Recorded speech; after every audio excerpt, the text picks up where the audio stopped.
कौन सी संस्था है, यहाँ पर बुधनी में आप किस तरीके की ये जो बच्चों को अध्ययन कराएंगे उससे बच्चों को क्या कुछ फ़ायदा होगा? जी बिल्कुल बताऊँगा। देखिए, मेरा नाम तो विनीत शर्मा है और इस संस्था का नाम है 360 degree change transformation private limited के नाम से, और ये जयपुर बेस है। आज हम लोग मौजूद हैं बुधनी की दीनदयाल कॉन्वेंट स्कूल के अंदर, जहाँ पे हमने एक प्रोग्राम किया है। तो जैसे आपने पूछा प्रोग्राम के बारे में, तो इस प्रोग्राम को बोलते हैं रिज एनालिसिस और पीनियल ग्लैंड एक्टिवेशन। जो इस स्कूल के अंदर हमने आज सेमिनार किया है, इस स्कूल के अंदर क्या फ़ायदा होगा बच्चों को, उसके बारे में बताऊँ कि हम बच्चों की करियर काउंसलिंग कर रहे हैं, जिसमें एक सिंगापुर कंसेप्ट है, जिसमें बच्चों के फिंगरप्रिंट लेते हैं और फिंगरप्रिंट के कलेक्शन के बाद उनके बेसिस पे एक रिपोर्ट जनरेट होती है, जो कि लगभग 50 पेज की रिपोर्ट होती है। उसमें बच्चों के ब्रेन के बारे में पूरा डिटेल में दिया हुआ है कि बच्चों को किस फील्ड में डाला जा सकता है, उनकी क्या स्ट्रेंथ है, क्या वीकनेसेस है, उनके लर्निंग पैटर्न क्या है, किस तरीके से बच्चों को पढ़ाया जाए, उनकी क्या खामियां हैं जिसके ऊपर अपन काम कर सकते हैं, जिससे बच्चे आने वाले टाइम के अंदर बेस्ट करियर ले सकते हैं और उस फील्ड में आगे बढ़ सकते हैं। जैसे बच्चे अकेले रहना ज़्यादा पसंद करते हैं या लोगों के साथ मिक्सअप होते हैं, उनका लॉजिकल पावर बहुत अच्छा है या उन्हें देखा हुआ बहुत याद रहता है, घर के काम में बहुत आलस करते हैं या बाहर के काम में आलस करते हैं, तो यह बच्चों को पढ़ाई के अंदर क्वेश्चन के आंसर कैसे याद होते हैं, देख देख कर बहुत याद रख लेता है बच्चा, बोर्ड पर क्या लिखा है मैडम ने, या बोल बोल के याद बहुत करता है या लिख लिख के याद करता है। और उस रिपोर्ट के अंदर भी दिया रहता है कि बच्चे का IQ लेवल पढ़ाई के अलावा अदर एक्टिविटी में इनकी कैसी पावर कैसी है, इमोशनली कितने स्ट्रॉन्ग है। आपने नोट किया होगा कि पेरेंट्स जो है बच्चों को डांटते हैं तो बच्चे बात मन में रख लेते हैं, या कौन से बच्चे जिनकी तुलनाएं की जानी चाहिए, किनकी तुलनाएं नहीं की जानी चाहिए, यानी बच्चों के बारे में पूरा डिटेल इसके अंदर खाका दिया हुआ है। उनके बेसिस पे हम बच्चों को गाइड कर सकते हैं कि वो बच्चे साइंटिफिकली बायोलॉजिकली क्या जन्मजात प्रतिभा लेकर पैदा हुए हैं, उन्हें किस फील्ड में डाला जाए। जैसे इन्हें इंजीनियरिंग कराएं तो एक पर्टिकुलर इंजीनियरिंग कौन से फील्ड में करानी चाहिए, ये IAS बन सकते हैं, IPS बन सकते हैं, खुद का काम करेंगे, मेडिकल लाइन में जा सकते हैं, तो मेडिकल में बहुत तरह की लाइनें, पर्टिकुलर किस लाइन में जाना चाहिए, तो वो एक ही चीज़ रिपोर्ट में दी हुई आती है, वो हम यहाँ कराते हैं। अब साथ में जो हमने प्रोग्राम किया उसमें जो बच्चों की वीकनेसेस आएगी इस रिपोर्ट में, उसके बाद हमें पता लगता है वीकनेसेस को दूर करने के लिए हम यहाँ पे कोर्सेज कराते हैं जो लगभग साल भर चलने वाले हैं। उस कोर्सेज के अंदर बच्चों को हम ऐसी मेडिटेटिव एक्सरसाइजेस कराते हैं जिससे बच्चों की वीकनेसेस दूर होती है और उन बच्चों की याददाश्त अच्छी हो जाएगी, फोटोग्राफिक मेमोरी अच्छी हो जाएगी, स्टेज पे आकर बोलने का करेज आएगा, बच्चों में साहस आएगा, लैंग्वेज स्किल उनकी सुधरती है, क्रिएटिविटी बच्चों की बढ़ेगी, फोटोग्राफिक मेमोरी बढ़ती है, तो बच्चों के अंदर ओवरऑल पर्सनैलिटी डेवलपमेंट होगा। इसलिए हमारे इस प्रोग्राम का नाम है ब्रेन एंड पर्सनैलिटी डेवलपमेंट। अभी हमारे साथ में पूरी टीम मौजूद है, हम लोग जयपुर से यहाँ आए हैं और इस प्रोग्राम को करा रहे हैं। अभी प्रेजेंट टाइम में हम लोगों ने 452 स्कूलों के अंदर किया है पूरे भारत में। यूट्यूब पर हमारे लगभग 1700 वीडियोज़ है इस प्रोग्राम को लेके। इंडिया में 940 सेंटर है जहाँ पे हम अलग अलग जगहों पे कर रहे हैं। तो इसमें जो बच्चे आपके पास पढ़ेंगे, ये रूल के लिए पढ़ेंगे, जो सीखेंगे, उनको कितना कॉस्ट पड़ेगा बच्चों को? ये बहुत आपने सही चीज़ पूछी है। अगर स्कूल के अंदर जब हम प्रोग्राम करते हैं तो बहुत सी स्कूल जो है वो सारे बच्चों को कराने में इंटरेस्टेड होते हैं। स्कूल के अंदर अगर बच्चे हैं, मान लीजिए हमारे यहाँ पर 1500 बच्चे हैं, तो अगर सारे बच्चों को कराया जा रहा है तो फीस एकदम इसकी नॉमिनल हो जाती है। जैसे मान लीजिए स्कूल के अंदर 1500 बच्चों को कराना है तो हमारी फीस 1500 से 2000 के बीच रहेगी, तो एकदम डाउन हो गई।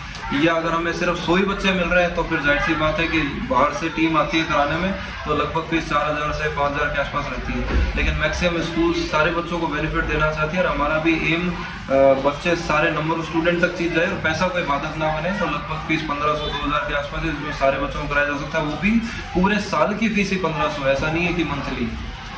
अच्छा, जैसा कि कुछ स्कूल जैसे कि अपना DD कॉन्वेंट स्कूल वाले बोल रहे हैं कि इसमें ज़रूरी नहीं है कि कुछ ही बच्चे करें, इसको अगले सत्र में हम इसको एक कोर्स के रूप में ले लेंगे इसका। बिल्कुल। तो उससे बेनिफिट क्या होगा बच्चों को? बच्चों को बेनिफिट बहुत अच्छा ज़बरदस्त हो सकता है कि अगर करिकुलम में प्रोग्राम जुड़ जाता है तो बच्चों को कहीं किसी और दिशा में एक तो जाने की जरूरत नहीं है, दूसरी जगह पे ये प्रोग्राम उनके लिए स्कूल में ही सुलभ है, अवेलेबल हो जाएगा। बच्चे फिंगरप्रिंट लेने से बच्चों की स्ट्रेंथ और वीकनेस पता लगेगी, तो हम टीचर्स को गाइड कर सकते हैं बच्चों को कि इस बच्चे को पढ़ाई में ये दिक्कत आती है, इससे क्वेश्चन के आंसर इसलिए जल्दी याद नहीं होते, तो इसे कैसे चीज़ पढ़ाई जाए तो उससे लर्निंग पैटर्न का पता लगेगा। तो अगर ये सब चीज़ों को फॉलो किया जाए, जो हम यहाँ क्लासेस कराए जाएंगे जिससे बच्चों की याददाश्त अच्छी हो, तो हमारा अनुभव हो रहा है पिछले 13 साल का कि जिन बच्चों की जिन स्कूलों के अंदर ये प्रोग्राम जुड़ गए हैं सत्र के अंदर, स्कूल के करिकुलम में पार्ट ऑफ स्कूल बन चुका है कोर्स, वहाँ पर क्या होता है कि कोर्स के अंदर बच्चों के सीखने के बाद 15 से 20% नंबर उन बच्चों के बढ़ते हैं, इजाफा होता है। अगर कोई बच्चा 50% ला रहा है तो 65-70% तक पहुँच जाते हैं। तो ये ज़बरदस्त बच्चों को ओवरऑल पर्सनैलिटी डेवलप करिए, लेकिन पढ़ाई की दृष्टि से देखें तो एकेडमिकली बच्चे साउंड हो जाते हैं। मुझे एक चीज़ बताइए, ये जो आपका कोर्स है यदि बच्चों को करता है तो जो आम बच्चे होते हैं उससे कुछ ना कुछ बच्चे में चेंजेस आ जाएगा।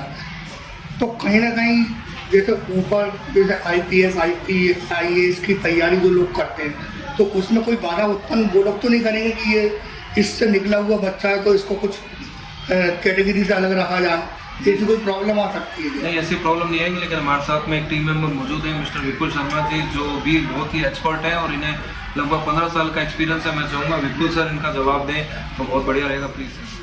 बिल्कुल सर, आपने बिल्कुल सही प्रश्न पूछा और किसी तरह का कोई चैलेंज नहीं आएगा। उल्टा के चैलेंज ये है कि ये 1950 या उससे पहले का जो पढ़ाई का शिक्षा तंत्र चल रहा है ना, उसमें बदलाव की आवश्यकता है। बच्चे उसी तरह से, अब देखिए आपने इतना बढ़िया मोबाइल ले रखा है, चिट्ठी पत्री का ज़माना था, बदल के फ़ोन पे आ गया, फ़ोन से बदल के नोकिया वो बटन वाले मोबाइल आ गए। अब आप देखो इतना बढ़िया मोबाइल आपने ले रखा है, फ़ोन्स में चेंज आ गया, गाड़ियों में चेंज आ गया, लेकिन पढ़ाई आज भी एज इट इज़ है, वही सिस्टम से पढ़ाया जाता है। उसके चलते इतना तो बच्चों में डिप्रेशन आ गया, इतने चैलेंजेस आ गए। सबको तो IAS बनने की आवश्यकता भी नहीं है, लेकिन हम सबको IAS बनाना चाहते हैं। सबको डॉक्टर बनने की आवश्यकता नहीं है, लेकिन हम सबको डॉक्टर बनाना चाहते हैं। ये जो सिस्टम हम लेके आए ना, इसमें हम दोनों काम कर रहे हैं। एक तो जो उनका पढ़ाई का स्टाइल है उसमें चेंज ला रहे हैं कि भाई आपको पूरी किताब थ्योरी की पेज नंबर सहित याद हो, वो क्यों नहीं होती है भाई। जब आपको मूवी याद हो जाती है तो किताब भी तो याद होनी चाहिए। घर की सारी कहानी, आस पड़ोस के सारे किस्से सब आपको याद रहते हैं, 20 साल पहले की बात भी याद रहती है, लेकिन किताब के बात आती है कुछ याद नहीं रहता। तो हमने ये सिस्टम बनाया कि वो पूरी किताब उनको पेज नंबर सहित याद हो सके। और हर बच्चे को जरूरी नहीं है 15 घंटे बैठ के मेहनत करके या IAS में सेलेक्ट हो, जब आप 5-7 घंटे की मेहनत से सेलेक्ट हो सकते हैं। तो इसका लाभ हर बच्चे को है, ताकि सब इसका लाभ उठा सके, इसलिए लोग इसमें कोऑपरेट कर रहे हैं। दूसरा, हम उनको उनकी स्ट्रेंथ के बेसिस पे बढ़ा रहे हैं। वो जो आप बाधा उत्पन्न वाली बात कह रहे हैं ना, वो बिल्कुल जेन्युइन है।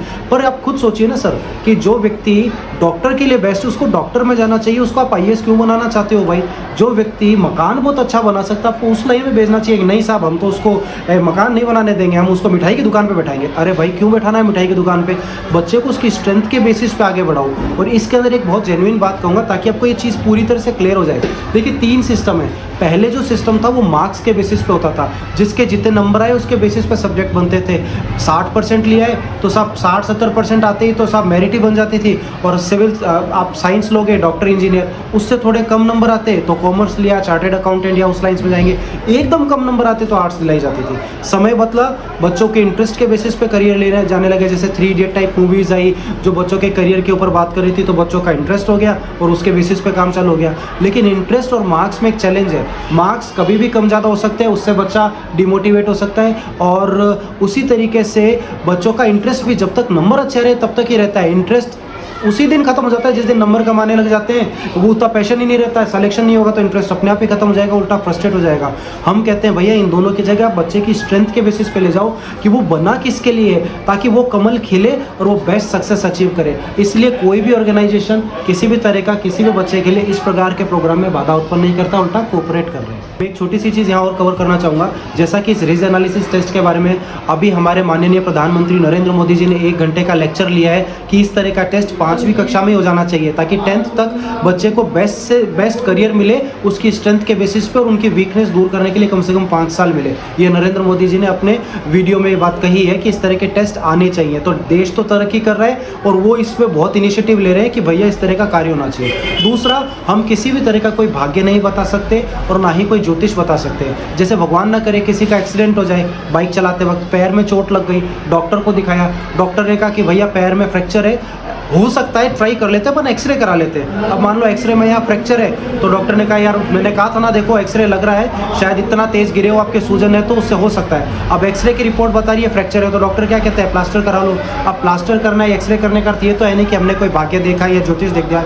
बायोलॉजिकली प्रूवन है, उसी तरह से ये टेस्ट बायोलॉजिकल प्रूवन है, साइंटिफिकली प्रूवन टेस्ट है। और पूरे इंडिया में हम लोग ये प्रयास कर रहे हैं, बुधनी में हम प्रयास कर रहे हैं कि देश के हर बच्चे का अधिकार है। मेट्रो सिटीज़ में तो सभी लोग करते हैं, पर हम चाहते हैं देश के हर बच्चे का, हर जिले का, हर तहसील के बच्चे का फिंगरप्रिंट टेस्ट होना चाहिए और उसकी स्ट्रेंथ के बेसिस पे उसको करियर में आगे बढ़ने का मौका मिले। और उतनी मेहनत करने की ज़रूरत नहीं है जो 50 साल पहले कर रहे थे। कम मेहनत में ज़्यादा मार्क्स हासिल किए जा सकते हैं, लंबे समय तक याद रखा जा सकता है। ये है सर। इसमें बच्चों की कुछ उम्र की सीमा भी है जी। हाँ, ये बहुत अच्छी बात कही सर आपने। इसमें 5 साल से बड़े बच्चे हम लोग लेते हैं और आगे कोई उम्र की सीमा नहीं है, 60 साल तक का भी व्यक्ति कर सकता है, लेकिन 5 साल से बच्चा बड़ा होना चाहिए। ब्रेन इंजीनियरिंग में किसी तरह की कोई उम्र नहीं है, कॉम्पिटिटिव एग्जाम की तैयारी के बच्चे सब इसको कर सकते हैं, लेकिन इसका एक प्रोग्राम है जिसका नाम है पीनियल ग्लैंड एक्टिवेशन। वो 5 साल से बड़े और 16 साल से छोटे बच्चों के लिए होता है, क्योंकि इसमें पीनियल ग्लैंड एक्टिवेट करना होता है और इस ग्लैंड का एक्टिवेशन जो अच्छा परफॉर्म है ना, वो 16 साल तक करता है। उसके बाद वो डिक्रीजिंग रेट पे होता है। जो मेलाटोनिन हार्मोन का सीक्रेशन है, डोपामाइन का, वो हल्का सा जो है मेलाटोनिन का सीक्रेशन थोड़ा कम हो जाता है 16 के बाद। जैसे अभी मैं 5 फुट 11 इंच लंबा हूँ, तो मेरी अब 30 प्लस की एज में आज मुझे कोई कहे अपनी हाइट बढ़ा लो तो पॉसिबल नहीं है। ऐसे ही हर ग्लैंड की अपनी एक एज होती है, ऐसे पीनियल ग्लैंड की एज है, इसलिए 5 से 16 के बीच अगर आप करते हो तो बहुत बेनिफिट होता है और उसका लाइफ लॉन्ग आप लाभ उठा सकते हैं। सर आप ये बताइए, आप बुधनी में रहेंगे, बुधनी के बच्चों को शिक्षित करेंगे इस चीज के लिए, तो यहाँ पे बुधनी में कहाँ पे किस तरीके के आपने प्रोग्राम्स बनाए हुए हैं? सर, दीनदयाल कॉन्वेंट स्कूल में हमारी संस्था ओपन हो चुकी है। हम यहाँ पर पूरे साल भर के लिए कोर्स उपलब्ध करवा रहे हैं, जिसमें रीड एनालिसिस होगा और मिड ब्रेन का होगा। रीड एनालिसिस का सर ने बता चुके हैं कि उसमें फिंगरप्रिंट लेकर एक रिपोर्ट जनरेट होगी। उस रिपोर्ट में जो भी वीकनेस, स्ट्रॉन्गनेस और वीकनेस आएगी, उसके आधार पर एक क्लास जनरेट होगी। उस क्लास में से फ़ायदा क्या होगा, एक तो एकाग्रता बढ़ेगी बच्चों की और वीकनेस दूर होगी, जो कि उनके अंदर स्टेज पे जाने का फोबिया होता है, डर होता है, लैंग्वेज का डर होता है, ये चीज़ें उनकी दूर होंगी। और ब्रेन से रिलेटेड जो भी बीमारियां, हम दावा नहीं करते, लेकिन कुछ ऐसी बीमारियां होती हैं जैसे हकलाने जैसी बीमारी हमारे सामने आई थी, वो बीमारियां ये दूर होंगी और इनकी एकाग्रता इस लेवल तक पड़ जाएगी कि बच्चा पढ़ाई में ही ज़्यादा फोकस करेगा, ना कि अन्य चीज़ों पर। और जो भी उसका जन्मजात प्रतिभा लेकर पैदा हुआ, जहां वो ध्यान केंद्रित करना चाह रहा है, उसकी ओर ज़्यादा फोकस होगा सर। तो और भी स्कूलों में आपकी संस्थाएं? हाँ सर, हम 2-3 स्कूलों में कर चुके हैं ये प्रोग्राम, और जिसका हमें बहुत बेहतरीन रिजल्ट मिला है, जिससे कि बच्चे आंखों पर पट्टी बांधकर सारे जो अपन खुली आंखों से कर पाते हैं वह बंद आंखों से कर पाते हैं। कलर पहचानना, बुक रीड कर पाना, मैसेज रीड कर पाना, फ़ोन में फ़ोटो पहचानना, यहाँ तक कि फ़ोटो के पीछे का बैकग्राउंड तक बता देना कि ये कहाँ का है। ये चीज़ें, इस चीज़ का रिजल्ट है सर। और ये रिजल्ट इस हद तक है कि बच्चे 2 घंटे की चीज़ को आधे घंटे में याद कर लेते हैं।